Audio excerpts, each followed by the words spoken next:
¿Alguna vez te preguntaste qué pasa cuando la justicia falla completamente? Cuando el hombre que debería protegerte es exactamente el que te destruye.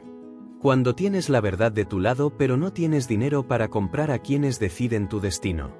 Imagina esto, un joven de 23 años, honesto, trabajador, sin antecedentes, acusado de un crimen que nunca cometió. El juez que lleva su caso es corrupto. Los testigos fueron comprados. El abogado de oficio apenas conoce el expediente. Y en cuestión de semanas, ese joven inocente es sentenciado a 12 años de prisión mientras el verdadero culpable camina libre, protegido por el dinero y las conexiones que el joven jamás tuvo. Ese joven se llamaba Andrés Fuentes. Y pasó 9 años en prisión por algo que no hizo. Pero lo que el juez corrupto, el licenciado Horacio Mendoza, nunca imaginó es que Andrés saldría de la cárcel con algo más valioso que cualquier condena, una determinación de hierro y la inteligencia fría de quien ha tenido 9 años para planear cada movimiento. Y 20 años después, cuando Andrés regresó convertido en uno de los empresarios más poderosos del país, la justicia que el sistema le había negado finalmente llegó. Pero no llegó sola. Quédate hasta el final porque lo que Andrés hizo para recuperar su nombre y destruir al hombre que arruinó su vida es una de las historias de justicia más extraordinarias que jamás escucharás. Hoy quiero contarte una historia que me sacudió hasta los huesos cuando la conocí. No es una historia de venganza fácil ni de justicia instantánea. Es una historia sobre lo que puede hacer un hombre cuando le quitan todo menos la verdad. Sobre la paciencia que solo tienen quienes han sufrido de verdad. Y sobre cómo el dinero y el poder que una vez se usaron para destruir a un inocente pueden convertirse en las mismas armas que finalmente lo vindican. Te voy a pedir que mientras escuchas esta historia pienses en algo. ¿Alguna vez has visto cómo el dinero compra justicia? ¿Has sido testigo de cómo alguien con poder aplasta a alguien sin recursos y sale impune? Porque si has visto eso, esta historia te va a demostrar que aunque la justicia tarde, aunque parezca imposible, aunque el sistema esté completamente corrompido, hay momentos en que la verdad encuentra su camino. Y cuando lo encuentra, el impacto es devastador para quienes creyeron que podían esconderse detrás de su posición para siempre. Andrés Fuentes creció en un pueblo de la sierra, hijo de Don Blas, un hombre que tenía una pequeña carpintería. No eran ricos pero tampoco pasaban hambre. Don Blas era respetado en el pueblo. Trabajaba con honestidad, cumplía su palabra, nunca le debía favores a nadie. Andrés heredó esos valores. Desde pequeño trabajaba al lado de su padre en la carpintería. Aprendió el oficio con las manos, la disciplina con el ejemplo, y la honestidad con cada trato que veía hacer a su padre. A los 18 años, Andrés tenía algo que muchos jóvenes de su pueblo no tenían: visión. Quería más que la carpintería del pueblo. No porque despreciara el trabajo de su padre, sino porque veía posibilidades que otros no veían. Quería ir a la ciudad, estudiar, construir algo más grande. Se fue a los 19. Con el dinero que había ahorrado trabajando en la carpintería desde los 15. Con la bendición de su padre y las lágrimas escondidas de su madre, Doña Rosa. En la ciudad consiguió trabajo en una empresa de construcción. No de oficinista. De trabajador. Cargando materiales, mezclando cemento, aprendiendo el oficio de la construcción desde adentro. Era el trabajo que había, era honesto, y Andrés lo hacía con la misma dedicación que había visto en su padre. En sus ratos libres estudiaba. Tomó cursos nocturnos de administración. Leía sobre negocios y construcción. Ahorraba religiosamente. En 3 años había ascendido de trabajador a capataz. En 5 años era supervisor de obra. Y a los 23 años, Andrés tenía un plan: usar sus ahorros para dar el enganche de su primer proyecto independiente. Un proyecto pequeño, una obra de remodelación de un edificio viejo. Pero era suyo. Era el primer paso hacia lo que quería construir. Era un joven con el futuro claramente trazado frente a él. Trabajador, honesto, respetado por sus compañeros. Sin vicios, sin problemas legales, sin enemigos que él supiera. Lo que Andrés no sabía es que alguien más había trazado otro futuro para él. Un futuro que no elegiría y que tardaría décadas en destruir. Todo comenzó una noche de octubre cuando Andrés tenía 23 años. Había trabajado hasta tarde supervisando una obra. Regresaba caminando a su cuarto rentado cuando escuchó gritos. En un callejón cercano había una pelea. Sin pensarlo dos veces, Andrés entró al callejón para separar a los que peleaban. Lo que encontró fue una escena que no entendió completamente hasta después: dos hombres forcejeando y en el suelo, inconsciente, un tercero. Andrés separó a los dos que peleaban. Uno de ellos huyó corriendo. El otro se quedó. Cuando llegó la policía minutos después, encontraron a Andrés de pie junto al hombre inconsciente y al otro que se había quedado. El hombre del suelo era Rodrigo Castellanos, hijo de uno de los empresarios más ricos de la ciudad. Había sufrido un golpe severo en la cabeza. Andrés explicó todo. Que él había llegado después, que había visto a dos hombres peleando, que uno había huido. Pero el hombre que se había quedado, Felipe Torres, tenía una historia diferente. Una historia conveniente, cuidadosamente construida. Felipe declaró que había sido Andrés quien había golpeado a Rodrigo. Que él había intentado defenderlo. ¿Por qué mintió Felipe Torres? Porque alguien le pagó para hacerlo. Porque Felipe tenía deudas y problemas propios, y alguien con mucho dinero y muchas conexiones le ofreció una salida a cambio de que señalara a Andrés. ¿Quién era ese alguien? El verdadero culpable. El hombre que realmente había golpeado a Rodrigo Castellanos. Un hombre con dinero, con conexiones, con el tipo de poder que en ese pueblo convertía la culpa en inocencia y la inocencia en culpa. Un hombre llamado Gustavo Reina, sobrino del juez Horacio Mendoza. Andrés fue arrestado esa misma noche. No tenía antecedentes. No tenía historial de violencia. Tenía 3 años de trabajo impecable comprobable en la empresa de construcción. Tenía el respeto de sus compañeros y superiores. Pero no tenía dinero para un buen abogado. Y eso, en ese sistema, en esa ciudad, con ese juez específico, lo era todo. Le asignaron un defensor de oficio. Un abogado joven, sobrecargado de casos, que conoció el expediente de Andrés 48 horas antes del juicio. Un abogado que no investigó. Que no buscó testigos. Que no cuestionó la cadena de evidencia. Que presentó una defensa tan débil que parecía diseñada para perder. Porque lo era. Andrés no lo supo en ese momento, pero el defensor de oficio había recibido una visita discreta. Una conversación en voz baja. Un sobre que apareció en su escritorio. Y después de esa visita, el abogado dejó de hacer preguntas incómodas. El juez Horacio Mendoza presidió el caso. Un hombre de 60 años, con cara de rectitud y corazón de mercado. Llevaba 30 años en la judicatura. Había construido una reputación de juez duro pero justo. Esa reputación era su mejor cobertura. Porque detrás de ella había décadas de decisiones compradas. De casos arreglados. De inocentes condenados y culpables liberados, siempre con el monto correcto y los contactos adecuados. Gustavo Reina, su sobrino, era su punto ciego. Lo había cubierto antes. Lo cubriría esta vez también. En el juicio, Felipe Torres testificó con una seguridad ensayada que impresionó al jurado. Describió a Andrés atacando a Rodrigo. Añadió detalles falsos pero convincentes. Lloró en el momento exacto correcto.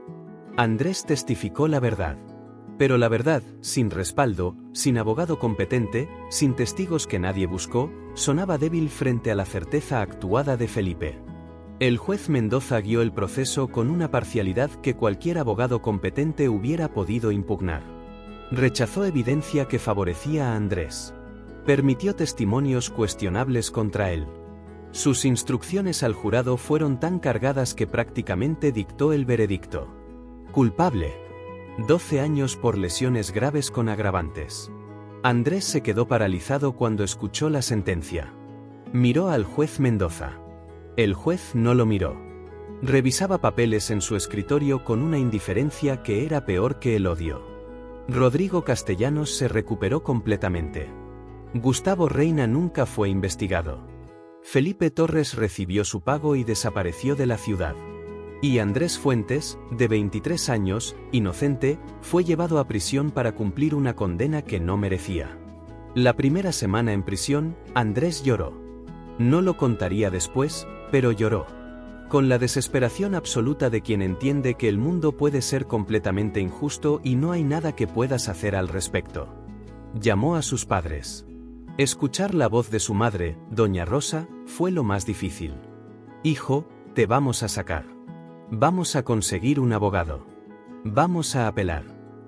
Pero los recursos de don Blas eran limitados. La carpintería del pueblo no generaba el dinero necesario para batallas legales largas y costosas. Intentaron. Consiguieron un abogado barato que presentó una apelación que fue rechazada. Luego otro. Mismo resultado. El sistema había cerrado todas las puertas con la misma eficiencia con que había condenado a Andrés. En la prisión, Andrés pasó por las etapas que pasan todos los que llegan ahí injustamente: negación, rabia, negociación consigo mismo, depresión. Y finalmente algo que la mayoría no alcanza: aceptación estratégica. No aceptó que era culpable. Nunca eso. Pero aceptó la realidad de su situación con la frialdad de alguien que decide que el tiempo que está ahí no va a desperdiciarlo. Usó la biblioteca de la prisión. Leyó todo lo que pudo sobre leyes, sobre negocios, sobre finanzas, sobre historia. Se convirtió en el preso más leído de esa institución. Los guardias que lo observaban lo describían como el preso que siempre está estudiando. Conoció a personas en prisión que le enseñaron cosas que ninguna escuela enseña.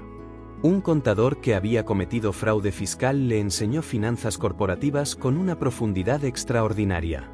Un abogado desbarrancado le explicó los mecanismos exactos de la corrupción judicial. Un exempresario le contó cómo funcionaban realmente los negocios desde adentro. En la soledad de su celda, Andrés escribía. Cuadernos llenos de ideas, de planes, de análisis. No solo de negocios. También de lo que había pasado en su juicio. De cada detalle que recordaba. De nombres, fechas, inconsistencias. Porque Andrés había tomado una decisión en su primer año de prisión. Una decisión que guardó en el fondo de su corazón como el fuego que necesitaba para no apagarse. Cuando saliera, iba a encontrar la verdad completa. Y cuando la encontrara, el juez Mendoza iba a pagar. Andrés salió de prisión a los 32 años. Le habían dado una reducción de 3 años por buena conducta. Don Blas había muerto 2 años antes. Un infarto. Andrés no pudo ir al funeral. Esa herida nunca sanó completamente. Doña Rosa estaba en el pueblo, envejecida por los años y por el dolor de ver a su hijo en esa situación. La carpintería seguía abierta, manejada por el hermano menor de Andrés. Andrés pasó 3 días en el pueblo con su madre. 3 días de silencio y abrazos y las conversaciones largas que tienen las personas que han estado separadas por demasiado tiempo. ¿Qué vas a hacer, hijo?, le preguntó doña Rosa. Lo que debería haberse hecho hace mucho tiempo, respondió Andrés. Encontrar la verdad y hacerla valer. Eso puede ser peligroso. Quedarse callado es peor. El 4.º día se fue a la ciudad. Con poco dinero en el bolsillo, sin trabajo, con 9 años de prisión en su expediente que cerrarían puertas automáticamente. Pero también con algo que no tenía a los 23, conocimiento, paciencia y un plan. Y aquí es donde esta historia da el giro que el juez Mendoza nunca pudo anticipar. Porque Andrés Fuentes no regresó a la ciudad a quejarse ni a buscar compasión. Regresó con un plan que había construido durante 9 años de pensar, de aprender, de prepararse para exactamente este momento. Lo que hizo en los siguientes 15 años fue tan meticuloso, tan brillante, que cuando finalmente activó la última pieza, el juez Mendoza no solo perdió su reputación. Perdió todo. Pero lo más extraordinario no fue la venganza de Andrés. Fue que en el camino hacia esa justicia encontró a alguien que cambiaría todo. Alguien que él nunca esperaba encontrar. Y que sin saberlo, estaba esperando exactamente a alguien como él. Andrés empezó desde cero. Literalmente. Sin antecedentes limpios, sin contactos en el mundo empresarial, sin capital. Pero tenía algo invaluable: conocimiento profundo de la construcción, estudios autodidactas sólidos en negocios y finanzas, y la determinación absoluta de alguien que tiene una razón poderosa para triunfar. Consiguió trabajo en una empresa de construcción pequeña. No como supervisor esta vez. Como trabajador. Tuvo que tragarse el orgullo y aceptar que su expediente lo hacía comenzar desde abajo nuevamente. Pero Andrés no veía eso como degradación. Lo veía como la plataforma que necesitaba. Cada día que trabajaba era un día que reconstruía su reputación y acumulaba capital. En su primer año fuera de prisión, Andrés hizo 3 cosas simultáneamente. Trabajó con la dedicación que siempre lo había caracterizado. Ahorró con una disciplina monástica, gastando solo lo absolutamente necesario. Y comenzó a investigar. Visitó los juzgados. Solicitó copias de su expediente. Buscó a personas que habían estado en el juzgado de Mendoza. Habló con expresos que habían pasado por ese mismo sistema. Lo que descubrió confirmó lo que ya sospechaba: su caso no era único. Mendoza tenía un patrón. Personas sin recursos, sin conexiones, acusadas de crímenes que convenían a alguien con dinero. Condenas expeditas. Defensas saboteadas. Un sistema perfectamente aceitado. Andrés documentó todo lo que podía. En cuadernos, en archivos, en su memoria. Construyendo el caso que eventualmente presentaría. Pero también entendía algo crucial: para poder destruir a Mendoza necesitaba poder. Y el poder en ese mundo tenía un nombre: dinero. Así que Andrés Fuentes se dedicó a construirlo. A los 2 años de salir de prisión, Andrés había ahorrado suficiente para su primer proyecto independiente. Exactamente lo que había planeado hacer cuando tenía 23 años antes de que Mendoza destruyera todo. Esta vez lo hizo. Una pequeña obra de remodelación. Ganó lo que esperaba. Reinvirtió todo. Un proyecto se convirtió en 2. 2 en 5. En 8 años, Andrés Fuentes era dueño de una empresa de construcción mediana con 20 empleados y proyectos en 3 ciudades. No fue fácil. Su historial penal lo perseguía. Clientes que se retractaban cuando lo investigaban. Socios potenciales que se alejaban. Bancos que negaban créditos. Pero Andrés había aprendido en la prisión que los obstáculos no son muros. Son desvíos. Y él siempre encontraba el desvío. Cuando los bancos le negaban crédito, buscaba socios capitalistas. Cuando socios potenciales se alejaban por su historial, buscaba otros que valoraran su trayectoria reciente más que su pasado. Cuando clientes dudaban, los convencía con resultados. A los 45 años, Andrés era millonario. No en el sentido vago de tiene mucho dinero. En el sentido concreto de activos sólidos, empresas rentables, una posición en el mundo empresarial que nadie podía ignorar. Pero nunca olvidó para qué había construido todo eso. El expediente sobre el juez Mendoza seguía creciendo. El plan seguía madurando. Y Andrés seguía esperando el momento perfecto. Hasta que ese momento llegó de una manera que no había anticipado. Elena Vargas tenía 38 años cuando Andrés la conoció. Era periodista de investigación. Había publicado reportajes sobre corrupción en el sistema judicial que le habían ganado tanto respeto profesional como enemigos poderosos. Se conocieron en una conferencia sobre transparencia judicial donde Andrés había sido invitado a hablar como empresario que había pasado por el sistema penitenciario. Era la primera vez que Andrés hablaba públicamente sobre su caso. Y lo hizo con una calma y precisión que impresionó a todos en la sala.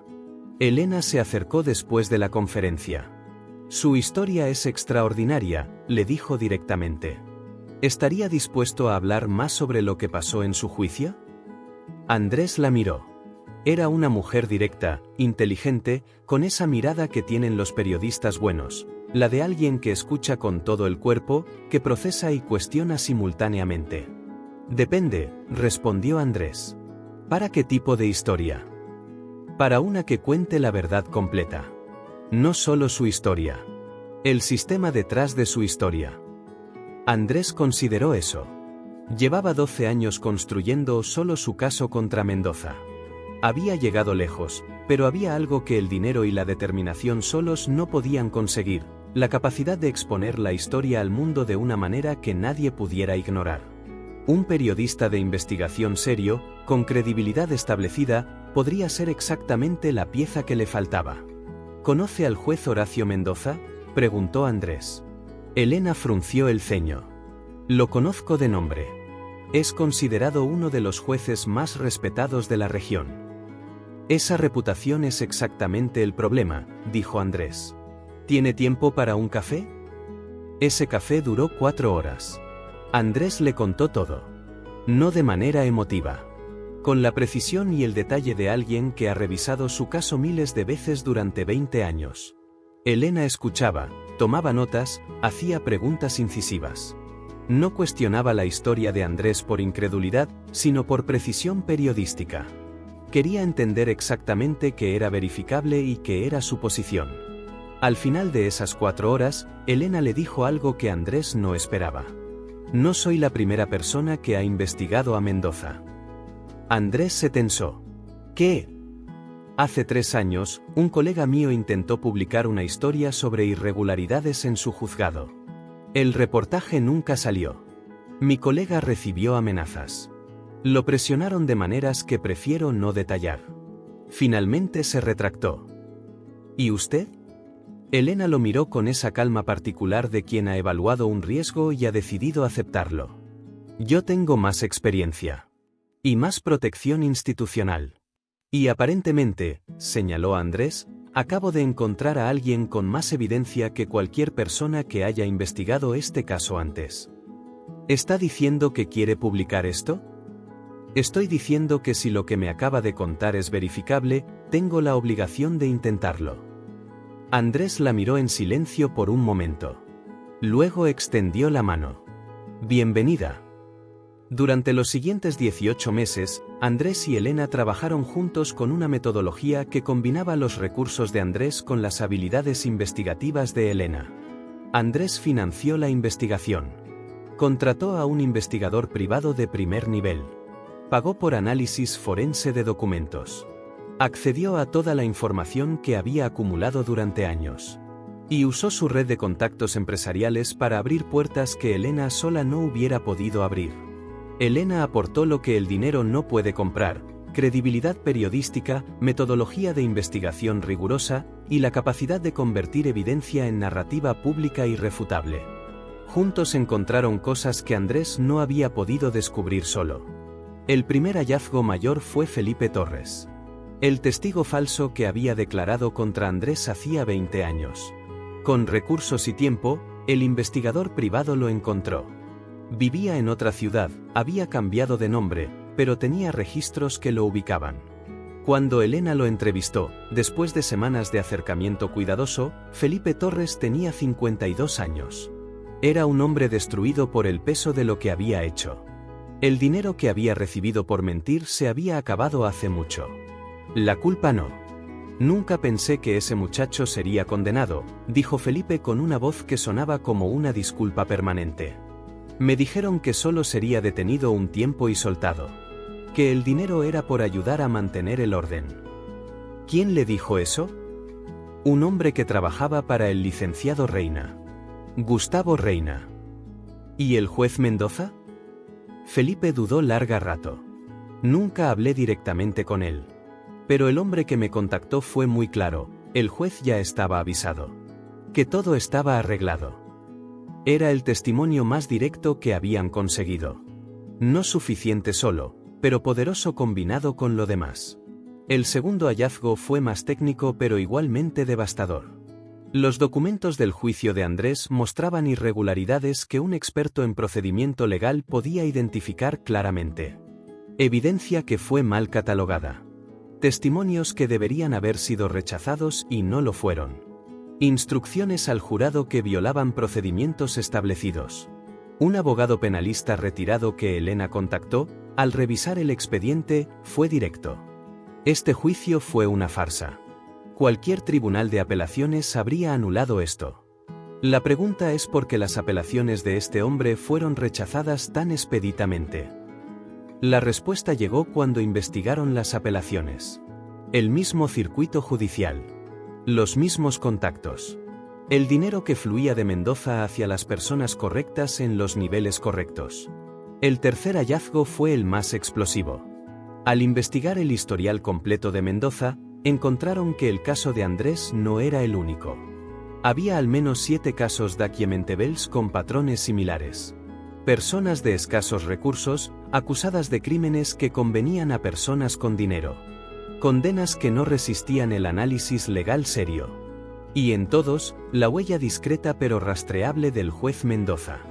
Esto no es corrupción ocasional, le dijo Elena a Andrés una noche mientras revisaban los archivos.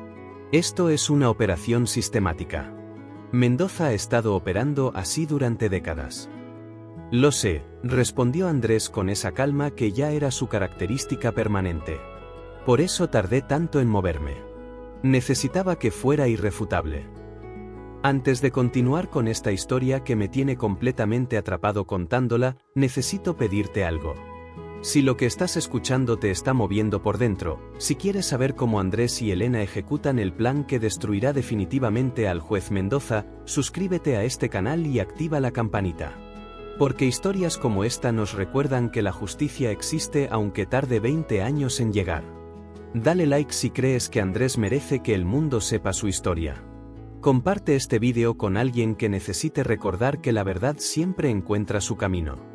Y ahora sigamos, porque lo que viene es la parte más impactante de toda la historia. Andrés y Elena habían construido durante 18 meses un expediente que era una obra maestra de evidencia. Testimonios firmados, documentos forenses, análisis legales, registro financiero de pagos sospechosos, los 7 casos adicionales con sus respectivos afectados identificados. Pero la manera de usarlo era tan importante como el expediente mismo. Andrés lo había pensado durante años y Elena lo entendió inmediatamente. No podían ir primero a las autoridades locales. Mendoza tenía décadas de relaciones en ese sistema. Una denuncia directa sería interceptada, silenciada, y los pondría en peligro antes de que pudiera llegar a manos limpias. No podían publicar el reportaje como primera acción. Sin protección legal previa, Mendoza podía demandar por difamación y usar el sistema que controlaba para aplastarlos legalmente. Necesitaban activar múltiples frentes simultáneamente. En el momento correcto. Con coordinación perfecta. El plan tenía 4 fases. La primera era legal. Andrés había contratado a un equipo de abogados penalistas de la capital, conocidos por su independencia y su historial en casos de corrupción judicial. Les entregaron el expediente completo. Los abogados confirmaron que era suficiente para presentar una denuncia formal ante la Fiscalía Especializada en Corrupción, un organismo federal que operaba fuera de la jurisdicción de Mendoza. La segunda era federal. A través de contactos que Elena había construido en años de periodismo de investigación, el expediente llegó discretamente a manos de un fiscal federal que tenía fama de incorruptible. No como denuncia formal todavía. Solo para que supiera lo que venía y tuviera tiempo de prepararse para recibirlo formalmente. La tercera era mediática. Elena había hablado con su director editorial. El reportaje estaba listo para publicarse. Coordinado para salir exactamente cuando la denuncia formal fuera presentada. Para que la historia pública y la acción legal se alimentaran mutuamente y no hubiera espacio para sofocar ninguna de las dos. La cuarta era la más personal para Andrés. Los otros 6 afectados identificados, personas que como él habían sido víctimas del sistema de Mendoza. Andrés los había contactado discretamente. Les había explicado la situación. Les había ofrecido apoyo legal pagado por él para que pudieran unirse a la denuncia. 5 de los 6 aceptaron. 1 rechazó por miedo. Andrés respetó su decisión. ¿Estás listo?, le preguntó Elena la noche antes de activar todo. Andrés pensó en su padre, don Blas, que había muerto sin ver a su hijo Vindecatid. En su madre doña Rosa, que llevaba 20 años cargando la vergüenza que no merecía. En los 9 años de prisión. En los 15 años de construcción paciente hacia este momento. Llevo 20 años listo, respondió. Era un martes. A las 9 de la mañana, los abogados de Andrés presentaron formalmente la denuncia ante la Fiscalía Especializada en Corrupción. El expediente completo. 400 páginas de evidencia meticulosamente documentada. Los testimonios de Felipe Torres y de las otras víctimas. Los análisis legales de los expertos. El rastro financiero. A las 10 de la mañana, el reportaje de Elena se publicó en el portal de su medio. Con el título, El juez de la justicia vendida, 20 años de condenas compradas. El reportaje incluía documentos, testimonios, análisis, y la historia completa de Andrés como el caso más documentado. A las 10:15, el reportaje ya tenía 10.000 lecturas. A las 11, 50.000. Para el mediodía, era el tema más discutido en redes sociales de la región. Mendoza recibió la noticia mientras presidía una audiencia. Su asistente le pasó su teléfono con la pantalla mostrando el titular. Los que estaban presentes describieron después cómo el color abandonó su cara en segundos. Suspendió la audiencia. Llamó a sus abogados. Llamó a sus contactos en el sistema. Intentó activar los mecanismos que habían funcionado siempre. Pero esta vez era diferente. Esta vez era federal. Esta vez había un fiscal que ya estaba preparado para recibirlo. Esta vez había un reportaje publicado con evidencia que cualquiera podía leer. Esta vez había 6 víctimas adicionales con sus propios abogados y sus propios testimonios. El sistema que Mendoza había construido durante décadas para protegerse funcionaba perfectamente contra amenazas pequeñas y aisladas. No funcionaba contra un ataque coordinado, con evidencia irrefutable, con protección federal y con cobertura pública simultánea. Por primera vez en 30 años, el juez Mendoza estaba completamente expuesto. La Fiscalía Especializada actuó con una velocidad que sorprendió incluso a Andrés. 3 días después de la denuncia, las cuentas bancarias de Mendoza fueron congeladas preventivamente. Una semana después, allanaron su oficina y su casa. Los equipos forenses encontraron lo que buscaban y más. Registros de pagos. Comunicaciones comprometedoras. Un sistema contable paralelo que rastreaba los ingresos de sus arreglos judiciales. Mendoza contrató a los mejores abogados que pudo. Pero el problema de construir tu defensa sobre dinero corrupto es que cuando ese dinero está congelado, los mejores abogados se vuelven inaccesibles. Intentó una estrategia de negación total. Todo es fabricación, una conspiración contra mi persona. Pero la evidencia era demasiado. 400 páginas no se fabrican. 6 víctimas que no se conocían entre sí no coordinan historias idénticas sin que la historia sea verdad. Felipe Torres había firmado su testimonio ante notario. Gustavo Reina, el sobrino de Mendoza, fue interrogado por la fiscalía.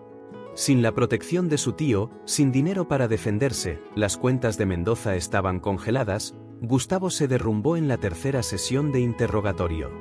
Confirmó todo. La prensa se apoderó de la historia. Otros medios recogieron el reportaje de Elena y añadieron sus propias investigaciones. Más personas que habían sido afectadas por el sistema de Mendoza empezaron a aparecer. El caso original de Andrés se convirtió en el centro de una investigación mucho más grande. Mendoza fue suspendido de sus funciones mientras duraba la investigación. Después de 6 meses, fue formalmente acusado de prevaricación, cohecho, abuso de autoridad y varios cargos adicionales. El juicio duró 1 año. Andrés estuvo presente en cada audiencia. Sentado en la galería, mirando al hombre que le había robado 9 años de vida enfrentarse finalmente a un sistema que no podía comprar. Cuando el veredicto fue leído, Andrés se permitió algo que no hacía en público, cerró los ojos por un momento. Respiró profundo. Y soltó algo que había cargado durante 20 años. Culpable. En todos los cargos. Mendoza fue sentenciado a 18 años de prisión.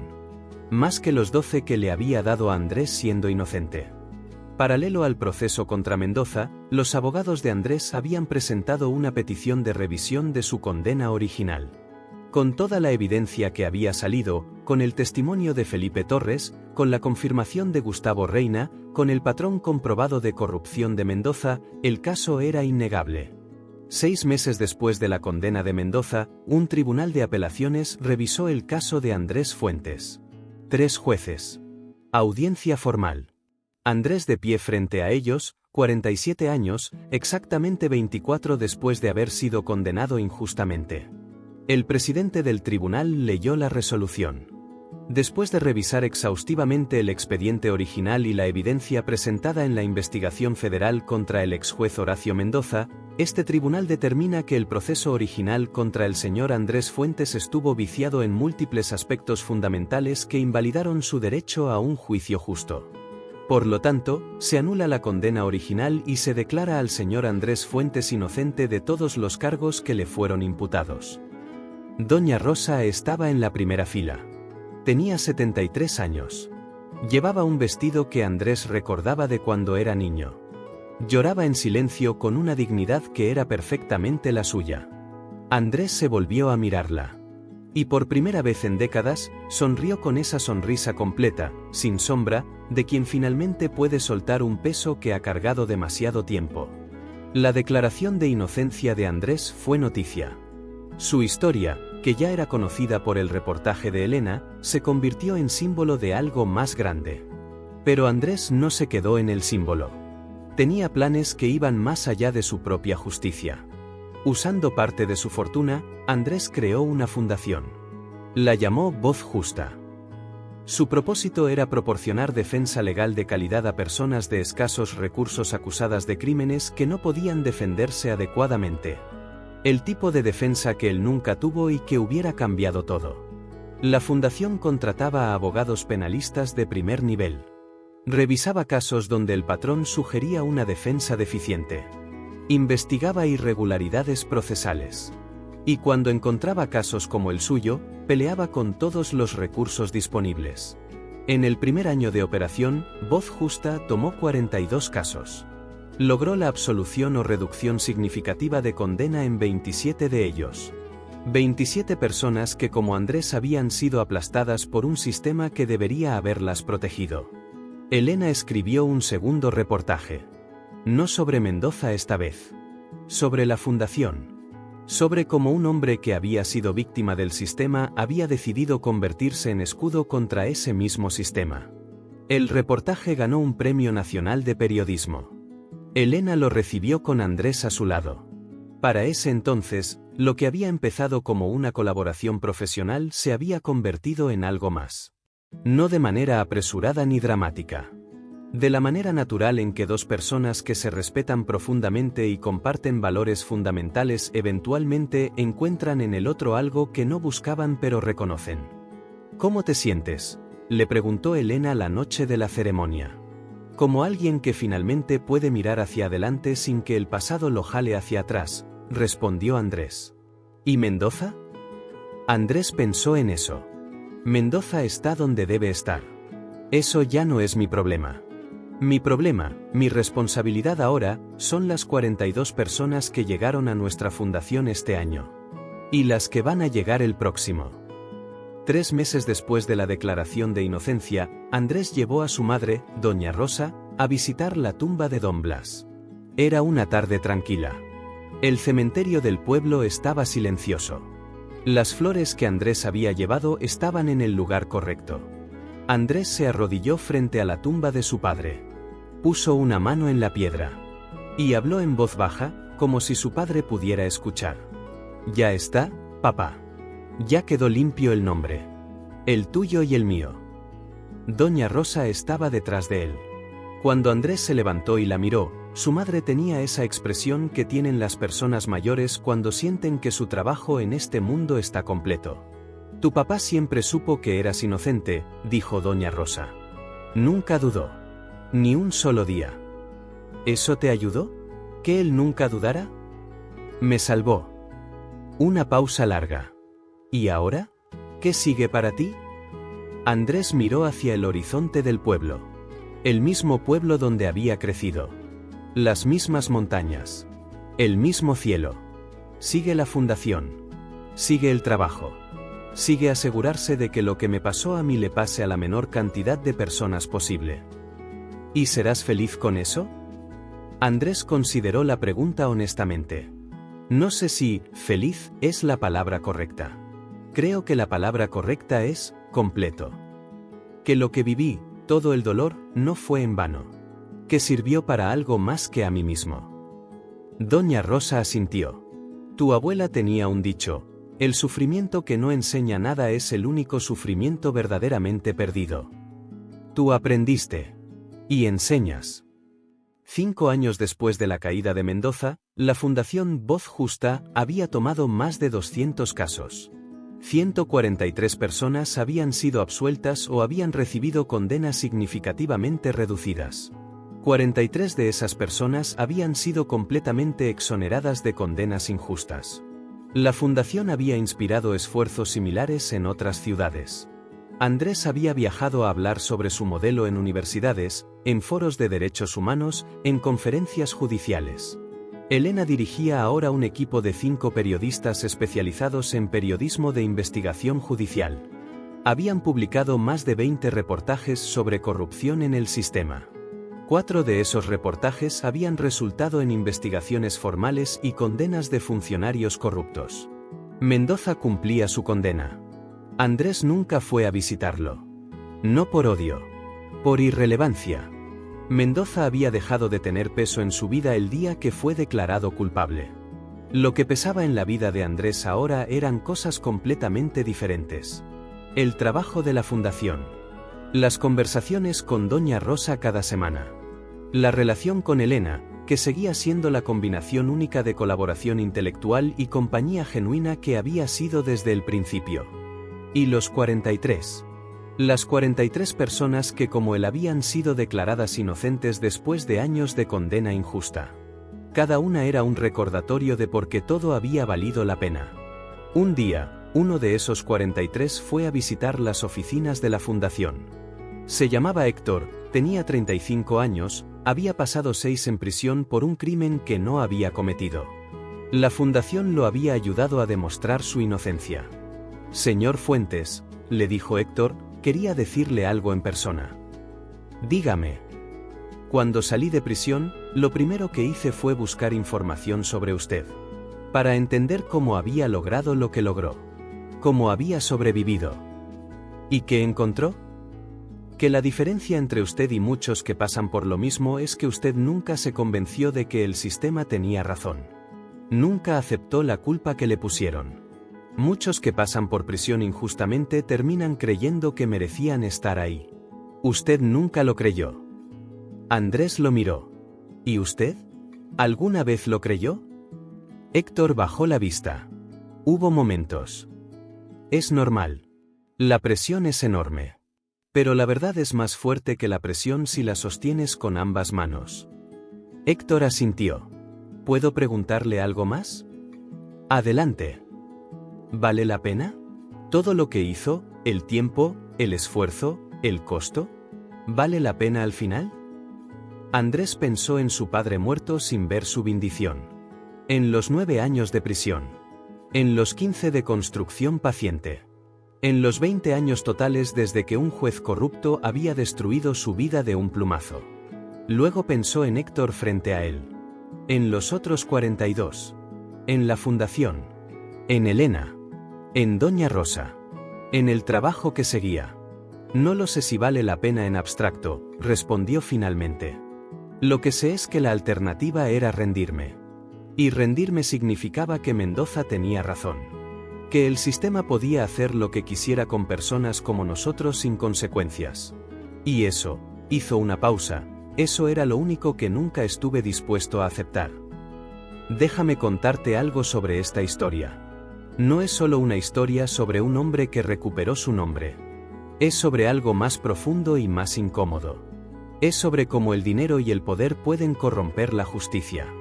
Mendoza no era un monstruo de ficción. Era un hombre real que eligió, una y otra vez durante décadas, usar la posición que le fue confiada para servir a quien le pagara más. Y en ese proceso destruyó vidas reales. Inocentes reales. El caso de Andrés no fue un accidente. Era el modelo de operación de Mendoza. Sistemático, calculado, repetido. Pero esta historia también es sobre algo que el cinismo fácil prefiere ignorar, que la corrupción, por perfecta que parezca, siempre deja grietas.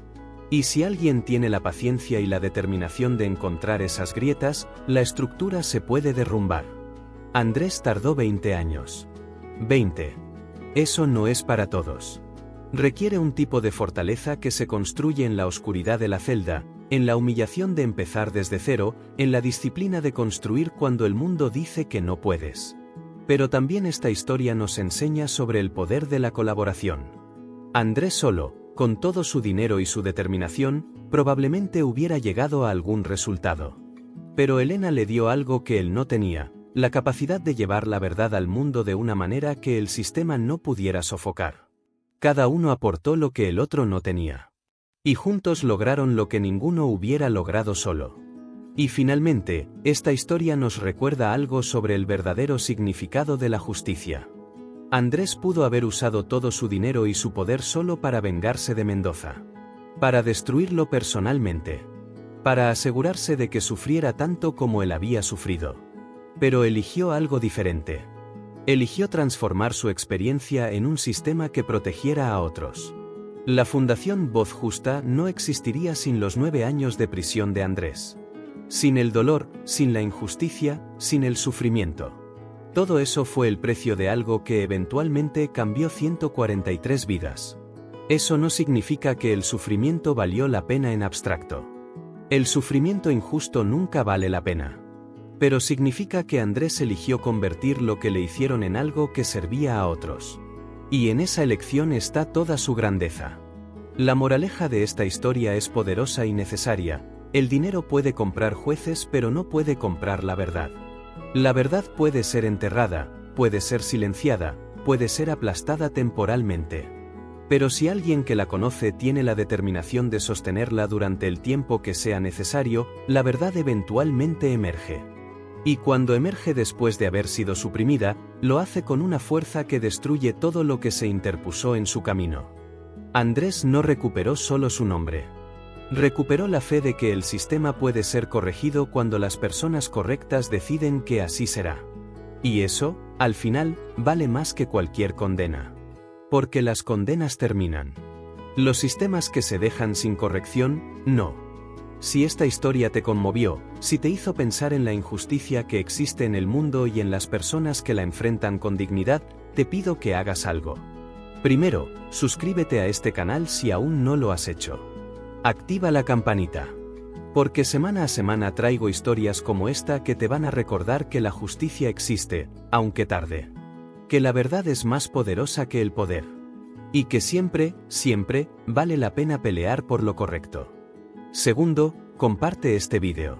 Compártelo con alguien que esté pasando por una injusticia y necesite recordar que no está solo. Con alguien que haya perdido la fe en que las cosas pueden cambiar. Con quien necesite ver que 20 años de determinación pueden derrumbar décadas de corrupción. Tercero, dale like. No por mí. Para que YouTube muestre esta historia a más personas. Para que más gente conozca a Andrés y a Elena. Para que más personas sepan que hay fundaciones como Voz Justa que existen en el mundo real y que hacen exactamente lo que esta historia describe. Y cuarto, reflexiona sobre algo. ¿Hay alguna injusticia en tu vida o a tu alrededor que has decidido ignorar porque parece demasiado grande para enfrentarla? ¿Hay alguna verdad que conoces que no has dicho porque el costo parece muy alto? No te digo que sea fácil. La historia de Andrés demuestra que no lo es. No te digo que sea rápido. 20 años no son rápidos. Pero si te digo esto, el silencio frente a la injusticia tiene un costo también. Un costo que se paga lentamente, en pedazos de dignidad que se van perdiendo cada vez que decides que no vale la pena. Andrés eligió no pagar ese costo. Y la historia le dio la razón. Mendoza está en prisión. Andrés está libre. No solo físicamente. Libre de la manera que importa, con su nombre limpio, con su dignidad intacta, con el legado de haber convertido su injusticia en escudo para otros. Eso es la justicia real. No solo el castigo del culpable. La restauración del inocente. Y la construcción de algo que evite que vuelva a pasar. Gracias por quedarte hasta el final de esta historia larga y necesaria. Nos vemos en el próximo vídeo. Y recuerda siempre, la verdad puede tardar. Pero llega. Siempre llega.